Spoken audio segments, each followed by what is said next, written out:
Bu yil buyuk alloma Abu Ali ibn Sino tavalludiga 1045 yil to'ldi. Shu munosabat bilan poytaxtimizda Sog'liqni saqlash vazirligi hamda farmatsevtika mahsulotlari xavfsizligi markazi hamkorligida Abu Ali ibn Sino Sharq gavhari jahon merosi mavzusida an'anaviy xalqaro ilmiy amaliy anjuman o'tkazildi. Ilk lavhamiz shu haqda.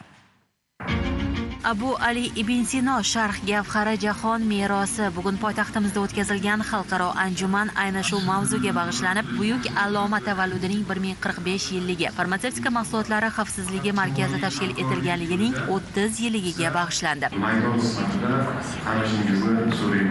Tadbirda Ibn Sinoning tib qonunlari asari xalq tabobati, farmatsevtikadagi zamonaviy tendensiyalar va xalqaro hamkorlik istiqbollari kabi bir necha mavzular xorijlik va mahalliy mutaxassislar muhokamalari markazida bo'ldi. Xalqaro konferensiya va xalqaro ekspertlarni jalb qilgan holda respublikamizga ilg'or xorijiy tajribalarni joriy qilish, davlat ro'yxatdan o'tkazish tizimini takomillashtirish, litsenziyalashtirish, GMP, GDP, GPP standartlarini va sertifikatlashtirish jarayonlarini, inspeksiyalarni xalqaro darajada yo'liga qo'yib, xalqaro e'tirofga ega bo'lish uchun chora-tadbirlar rejasi belgilangan.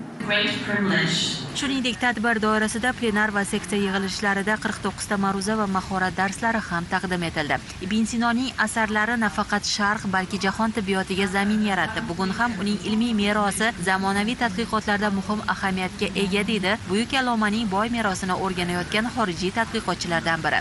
O klassik eserlerden faydalanıp Abu Ali ibn Sina'nınki ilmi ideyisini aks ettiradigan bu derslik kitaptan 29 ikinci evlat derslik kitapını bu qatımki yığınga akilip ben 3 o'ringa biri Xalq Tibobat Akademiyasi, yana birisi Ibn Sina Cemaat Fonde, yana birisi Moşa Doğrugerlik o'rniga 3 kitap 29 kitobni taqdim qilg'ili keldim. Yana bir muhim jihat anjumanda Qozog'iston, Indoneziya, Qirg'iziston va AQShning farmakopeya tashkilotlari bilan yangi hamkorlik memorandumlari imzolandi. Shuningdek, Ibn Sino jamoat fondi Turkiya va Xitoy ilmiy markazlari bilan kelishuvlarga erishildi.